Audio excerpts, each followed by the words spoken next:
ഒരുത്തനെ തട്ടിയിട്ട് ഉടനെ തന്നെ തിരിച്ചു പോണം. പണ്ട് പുറന്തലയ്ക്ക് അടിയിട്ടി അതേ കമ്പിയുടെ വണ്ണം. ഈ നായിന്റെ മോനെ ഇനി ഞാൻ കൊന്നു.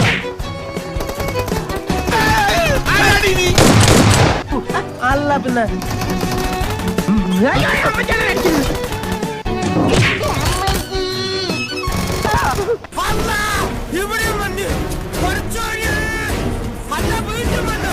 അങ്ങനെ പേടിച്ചു പോകുന്നവനൊന്നും അല്ല ഞാൻ. എന്നാലും വെറുതെ ചോദിക്കാം, ഈ കോയമ്പത്തൂർക്കുള്ള ബസ് പോയാലോ?